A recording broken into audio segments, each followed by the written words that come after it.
I used to think scheduling sex sounded so unsexy and horrific. But when you're married and you have demon seeds running around and you're like taking care of your life, you have to fucking make time for stuff you like. And that sounds unsexy, but it's the only way to like keep the sexy.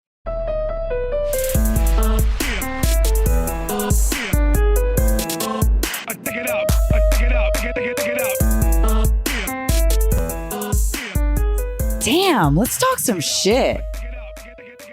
It's Paulie, Siegel, and Victoria Aaron, two licensed therapists who've spent way too much money on degrees, certifications, and trainings. We both love what we do and couldn't imagine working in any other profession. But we're forced to be serious all the time, and that gets boring. Shit Talking Shrinks discusses important mental health topics, the human experience, and society at large, while poking fun along the way. It won't be all fun and games because after every episode, you'll walk away with tangible tools to navigate life more effectively. We love a tangible tool. Hi, everybody. Woo. We're all here, Shit Talking Shrinks. We have the Horny Housewife on today, which is really fucking exciting. Thank you for having me. I'm so excited to be here with y'all. Thank you, Jordyn. We're so happy that you're here, and we're just lucky to be in your presence. I feel the same way. What are we talking about today, folks? Orgasms.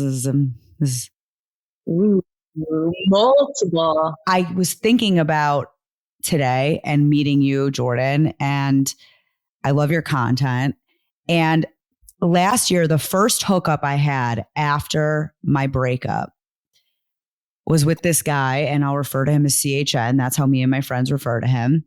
And it was liberating. Number one, it was so much fun. It was like the best time ever.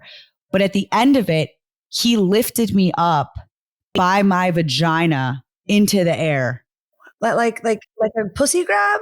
He grabbed her by the pussy and he lifted her into the air. And it was like the beginning of my liberation. It was like a Moses moment or it's like a Simba moment. Was his fingers in you? He just was like cupping my undercarriage and he just raised me up into the air, you know?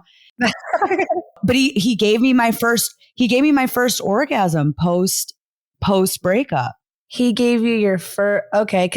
So this is the thing. When I found out we're talking about orgasms, I'm like, it's to each their own, right? Everybody's different. Everybody's body is different.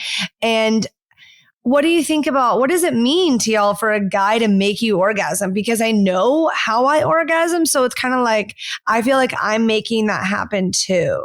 Ooh, interesting. Like I'm a collaborator. Yeah. Or a guider. If you're with a guy long enough, he should know how to do it now. Well, I was like silently masturbating for so long in bed, like because I just like needed to de-stress. Next to my ex, like I was just silently masturbating. I became a sneak orgasmer, and then this guy that I met, it was a random hookup, and he just absolutely made me come beyond anything I had came in like at least 4 years. And I was like, fuck. He restored your faith in the ability to climax. Did you have like an underlying hate issues with the other ex? Were you like, was there some underlying shit there of why was it a mental thing too? Or was it a body, both? I think, like I'm sure a lot of people can relate to this. It was like we stayed in the relationship past its expiration date just out of like what's that word? Not contemplation, complacency. We just both stayed out of complacency. And so it was more just like, this is a drain, and we weren't fucking. So I was just silently masturbating. But CHN made me come really loud. It was fun. It was so fun. Does he know you have a podcast? And if he heard this, would he know you're talking about him? He would know exactly what I'm doing. Okay. Yeah. I feel like the question you asked around, like, what does orgasm mean to you? It's a question that no one's ever asked, with me at least, which I think is so cool and powerful. I think I've always viewed orgasm as something that I have a control in, that I don't view it as, I hope it happens, cross my fingers, maybe it will. if he's skilled, like it's always been this very empowering state of I will make sure it happens because it's not acceptable if it doesn't. So for me, I've always taken orgasm into my own hands where if I want to experience that with the person I'm with, like it will happen because I'm determined to make it happen. And I think there are a lot of women that just kind of cross their fingers in this passive way and hope that it will, and that it will unfold and that other person will intuitively understand their body. But I think it requires a lot of advocacy and speaking up and guidance and making sure the other person is fully aware of what you need in a moment. Yeah, totally. And I think that if you do the finger crossed version, like you're going to be so disappointed all the time. Like that's going to be what a letdown of a life. And then you're going to be silent masturbating. You know what I mean? You're going to be like, fuck this shit. Don't be like me. Yeah, you have to be able to talk about it. And if you're faking it, which I mean, was there a point in y'all's lives where you were ever fakers? Because there 100% was a point in my life where I was actively faking it, thinking I'm like cool. Like I was like a dumb girl, like at 19, I was like, yeah, I just came like 5 times. You know what I mean? And you're like, I didn't come one time. I thought that sounded cool or something. And I'm just falsely, affirming this man, which maybe is good because like, fuck him, right? So maybe you don't want him to go be good in bed. Like you don't want to help him with other people. Yeah, you're doing great. And it's like so terrible. I understand the pros and cons of faking orgasm. I understand it from the standpoint of it can be deeply uncomfortable depending on the other person, that if you don't achieve climax, then there's going to be this discomfort between you and the other person. And that's wanting to be eliminated. And so it's just much easier to do it so that then the other person feels happy, feels safe. You were able to ensure that, and then you go on your merry way. I think it's problematic in a relationship, especially because you're with this person and there's intimacy and vulnerability, and there should be a lot of communication around sex. But I don't necessarily see it as a bad thing if you're having like a random hookup, because at that point it's like it's just easier sometimes to do that. No, totally. And I bet you that there are married women who would say, like, I'm just so tired. It has nothing to do with my husband. Or like maybe there's some outside factor and they're like, it's about me. Like, I'm not going to climax. Like, I'm not in the space, which I do think doing that doesn't serve your marriage or sex life in any way, because, I think telling him, hey, I'm not in this space, and then intentionally creating it, because like that's a part of foreplay, right? You're just going with the motions. It's like, sometimes you have to be able to get in the headspace to come, or it's like a mental block, Do you ever experience that? For sure. And not only a mental block, but my body feels blocked. Like sometimes I can feel that it's not going to progress or evolve in the way that it needs to in a moment to make it happen. Yeah. Or like a guy's pressuring you in the moment, or like he's like, do you ever feel pressured by a guy? Like the guy's like telling you to come and you're like, I'm not there yet. Like, hold on. I mean, if a guy's saying that to me, I'm like, I'll say like, I can tell you, I can tell you exactly how to make me come right now. Yeah. That's the best thing I think you should do. I pretty much always come. Like, even if it's not during sex, and like if they come first and I'm like, my turn. That's all. I think they should let you come first. Sometimes I think it's hard for guys to control that. I think they should start getting control. I feel like don't you feel like the older they get, there's so many tips and tricks. Practice edging. No, am I being a man hater? I don't know. No, so Jordyn's basically like, that's on them. I honestly find it kind of hot because I'm like, wow, like you really were into that. I did such good work. My vagina's so good. Good girl. But then it's like, I also want to come. So I'm like, okay, me. Yeah. And I've never like received like a no, Yeah, that would be horrible. That would be terrible. I don't think I'm sure there are some men like that, but for sure there are. I mean, I've heard my guy friends like that hook up with random girls are like, I don't give a fuck if she comes. And I'm like, you're disgusting. What do you think, Jordyn, is the path forward for women who are wanting to have more orgasm or more deeper orgasm? Like, where does someone start if they're questioning their orgasm path? Like, what's going on? Like, I don't relate to what we're talking about. They're like, I don't come. I think masturbation is like the key to like so many things for a woman, just as far as like body love and self-care and understanding your vagina more, because there are definitely women who do kind of feel maybe foreign to understanding their pussy in the way we are talking about it, going like, we make sure that happens and that's easy for us. There are obviously a lot of people who would say it's not easy for them. And I think it's so many factors. It could be like anxiety, performance anxiety happens for anyone that can happen to. But I think if you wanted resolution in that area, you would start with the solo pleasure.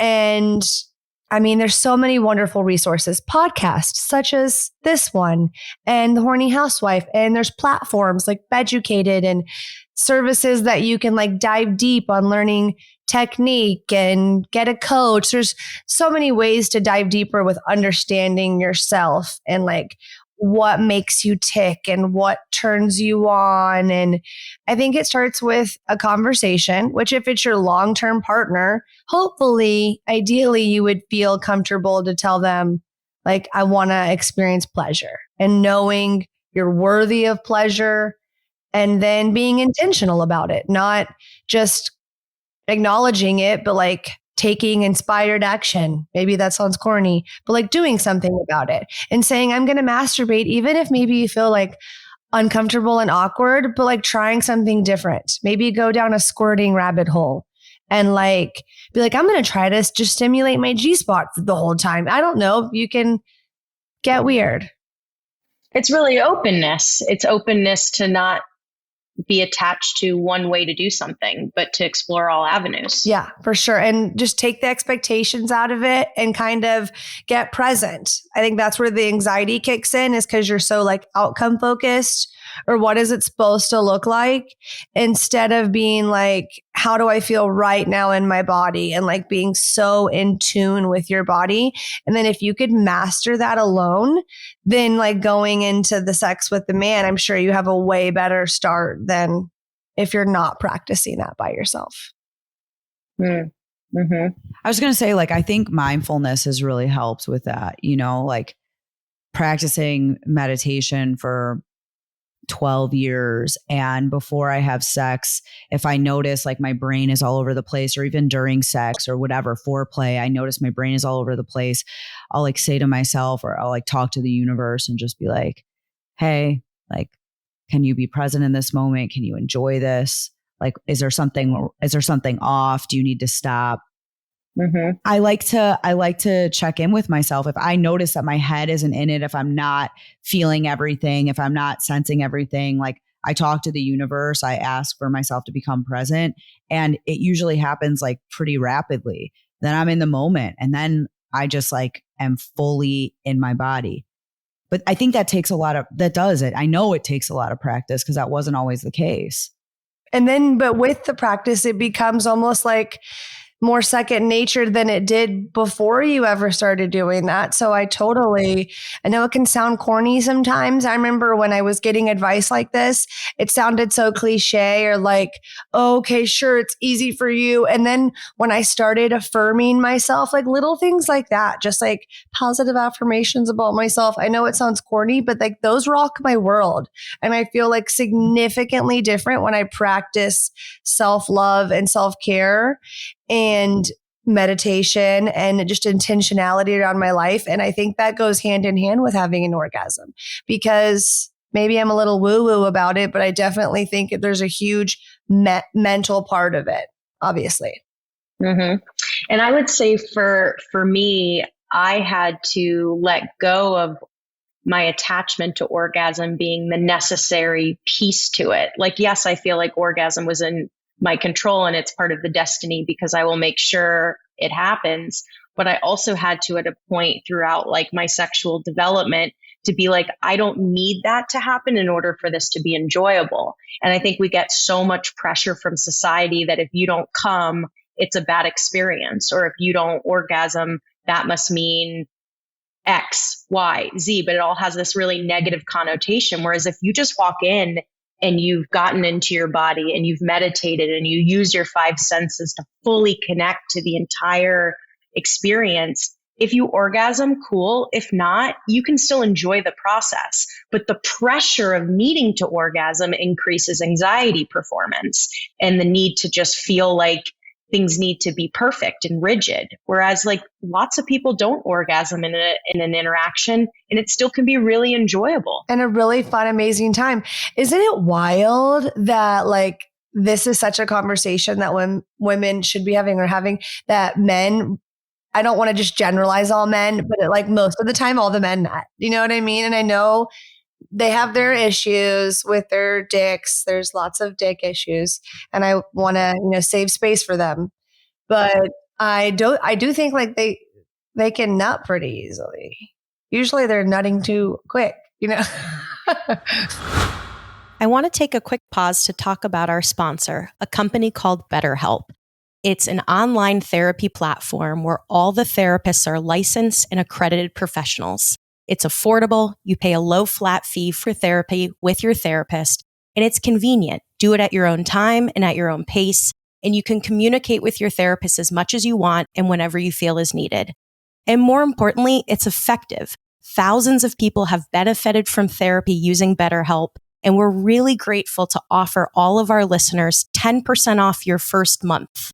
So if you're interested in receiving therapy ASAP, click the link in our show notes and you can get started. And you get to save money. I heard a conversation between one of my like oldest guy friends and some of his buddies. Like he was talking about liquid Cialis. So they're in their 30s, right? And they've been watching porn since they were teens. And so now they're using like liquid Cialis, like early 30s, or they're on testosterone or TRT or whatever. And like their dicks have so many issues. And it's just like, fuck, like my vagina is in the prime of her life. Like I'm experiencing so many different types of orgasms right now in the last year. It's like, it's been really interesting. It's our karma. It's my karma, right? Yeah. But it's just really interesting to hear how many dick issues guys are having, especially in our age group. And I wonder if it's going to get like younger and younger and younger. Probably. And I mean, it wouldn't surprise me. But literally, my husband's in his 30s. He's almost 40.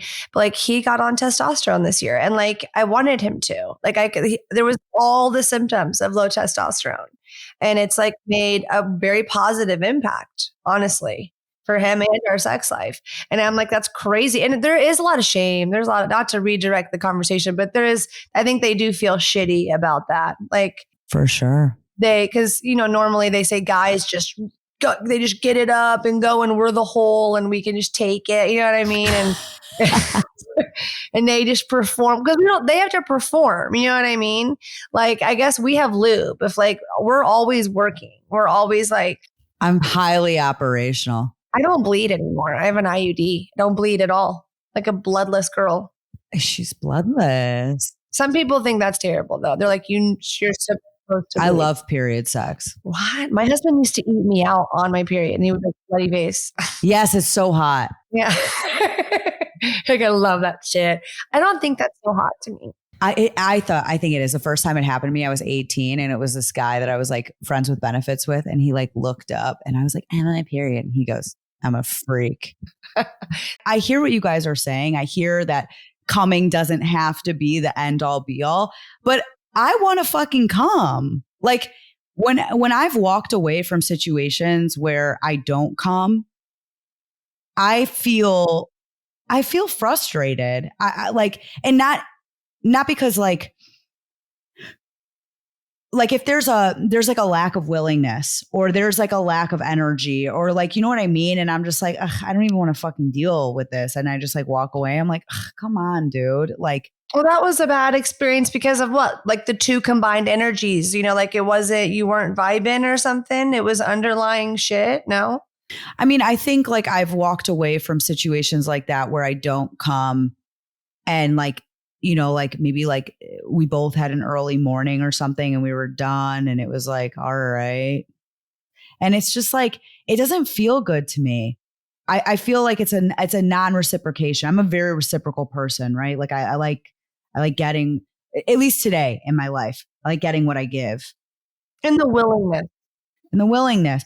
But I understand.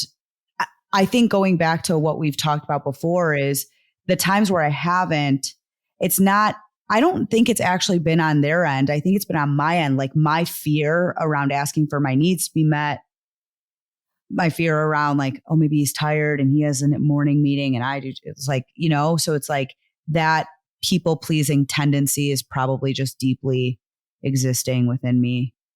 So what do you do when like, what would you tell someone to do, like to communicate what you need? What do you think it usually is when you're not getting off with the partner? Is it their technique or do you feel like you're not into it? I think there's even more options. The technique, you're not into it. You are emotionally distracted or you're feeling some other types of emotions, maybe perhaps unrelated to him or them or her. Like there's just a lot on your mind. I think physiologically, your body, cortisol levels are high, stress is high. I think the next time that happens to me, I would love to be genuine and transparent and vulnerable and say, hey, like this is a hard thing for me to say. I don't know why it is, but it just is. And I'd really like to come. Is there sometimes you can't? There's sometimes I can't. Like there's sometimes like you were just saying for those factors or whatever that like I'll be having sex and I'll let him know like it's not happening for me right now. Does that not, do you relate or no? You relate. She's like, no, I don't relate. Okay. Well, you're just a coming queen then. I do make myself come a lot. It sounds like it's very easy for you. Yeah, I think it is. I think in my assessment of my girlfriends and people that I've talked to, I think I come a lot easier. Like I could just come from like rocking back and forth on a pair of jeans. But can a guy, because that's the thing, is don't you feel like every girl can make themselves come, like if we went and it would be like 45 seconds, you know what I mean? But a guy, it's different. No? Yeah, for sure it is. Isn't that crazy? And he could be doing the exact same thing, I think.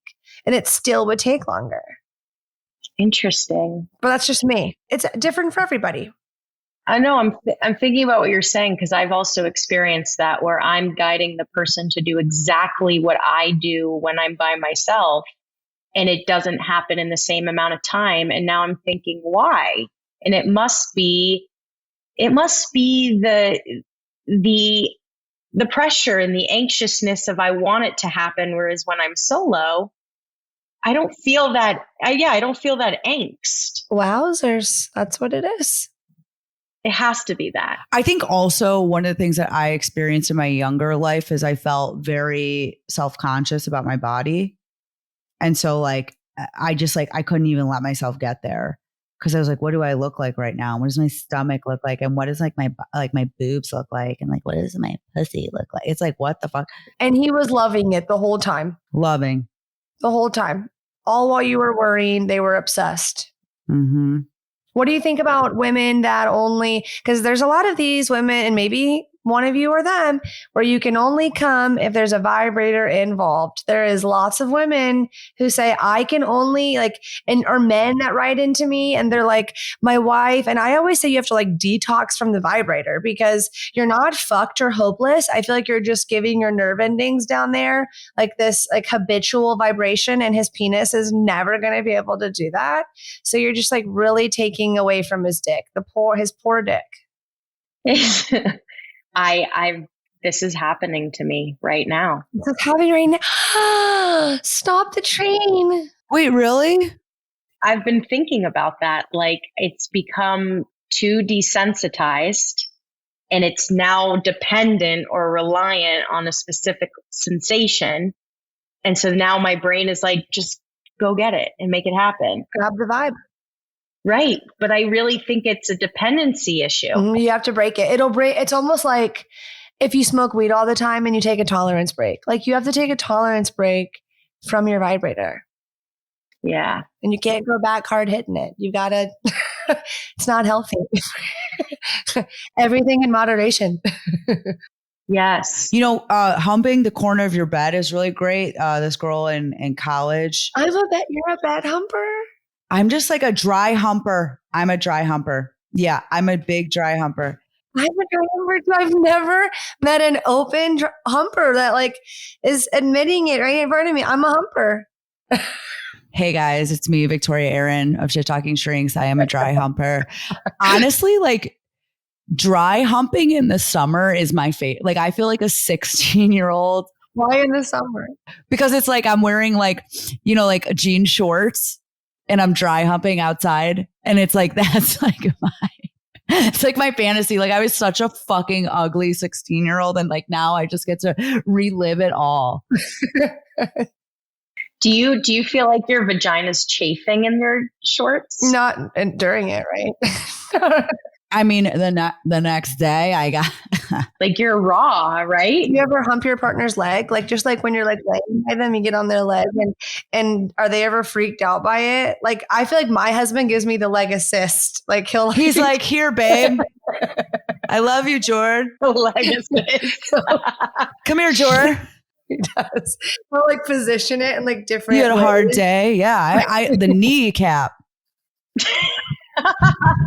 No cap. The kneecap is where it's fucking at. That's true, but you could hurt them. You can like different clench too hard. Paulina, it'll be good. It'll be good to get you a detox from the vibrator. You need a couple knees in your life. So you're a friction girly. That's what that means. Victoria's a friction girly, and you're a girly. I'm a circle girly. Everything can't be up and down. It has to be circles. I've never thought about the direction. Oh, and it has to be clockwise. What? This is stupid. Mine can be like a squiggly line. Mine can go backwards, forwards. I can do it all. Yeah. Wait, I'm sorry. Can we just like go back to something? Does it have to be clockwise? Okay, maybe it doesn't need to be clockwise, but it needs to be a circle. If it's up and down, that does nothing for me. It needs to be circles, and it can't be directly on my clit. It needs to be only on the hood. To like the left? Is it to the left? It's to the right. It's to the right. But if he was looking at it, is it to the left? If he's looking at it, it's to the left. See, they always tell guys to go to the front left. Who told me that? Oh, this one guy, Sterling Cooper. Do you know who that is? Wait, yeah. Yeah, he's kind of controversial for surezies. Like, yeah. Oh my God, I fucking love him. He's the guy that teaches guys how to have fuck. Yeah. And he was a porn star. Yeah. Oh, I fucking love him. He's the one who says I was a porn star. Don't watch porn. It's fucking you up. I just interviewed him. Y'all should interview him for surezies. He's so hot. Okay, so with our tangible tool section, if someone wants to start, meaning what they can do for real, what they can do, like I want them, Jordyn, to walk away and be like, right now, I'm going to implement this with their partner. What could they do? Yeah, to like strengthen orgasm, to be able to have more meaningful orgasm. Ooh, I mean, I am how do we say it? Tantra. I feel like if you were intentional with your partner about like maybe creating, all of this is like creating time and intentionality with these things. So with the first being masturbation yourself, but then with your partner, like erotic play dates. I used to think scheduling sex sounded so unsexy and horrific. But when you're married and you have demon seeds running around and you're like taking care of your life, you have to fucking make time for stuff you like. And that sounds unsexy, but it's the only way to like keep the sexy. It is. So I'm doing the best I fucking can. And one day they'll get older and it won't be like that. So I think that planning time to be alone and then communicating, saying, I like this, I don't like that. And if your husband, if you're like, I'm afraid I'm going to hurt his feelings, when he's doing something, you could like have like a code communication of like yes or no, like where you have basic things you say and you're not having a full blown conversation about it during sex to make it bad. Does that make sense? where it's just like we have this legend that we're going by beforehand so we don't derail sex. And then it can be a good guide. And if anyone's faking it, stop doing that so you're just getting further and further away from the orgasm. Also, if you're not having orgasms at all, I mean, it would be good to look at what else is going on. Are you on SSRIs? Like there's so many different things that could literally be holding you back that you don't even know about, which I guess that's tricky. It's like depression or orgasm depression. But I mean, I don't know. I choose orgasm over depression. I think that cures depression. It does. It does. It really does. Fuck. Now all I'm thinking about is getting fucked. I just want to get fucked now. Oh.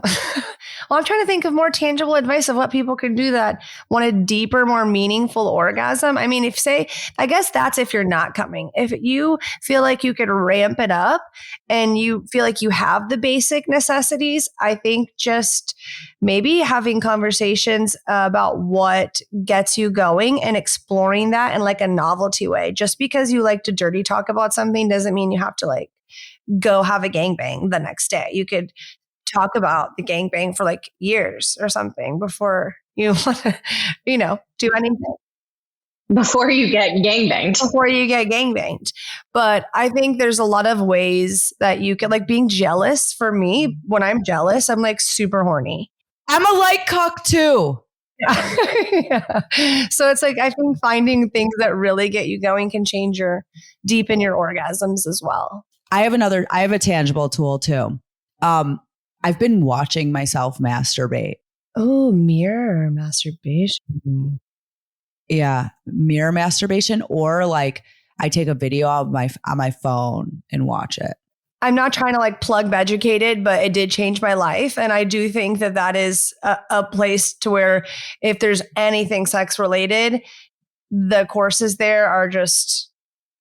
it's just an online platform where you take courses by sexperts, and it's like I need the visual and audio, so I get to watch like there was like massaging your man's prostate, and I got to watch a full fucking male prostate like massage, and so I'm getting to learn and see, and then I'm getting shown exactly. And there's like masturbation ones and vulva massages, and I feel like it's beducated.com, but I just think it's a great. And no one's paying me to say that, but I just wanted to say that it changes your sex life. So that is a good resource. And then on that note, we want people to just learn more about Jordyn and listen to the Horny Housewife podcast, and all of her information will be in the show notes if you're interested. We love her, and you will love her even more. So thank you, Jordyn, for coming on today. Thanks for having me on, Miller. So much fun. We love you all. Big, big love. Catch you later.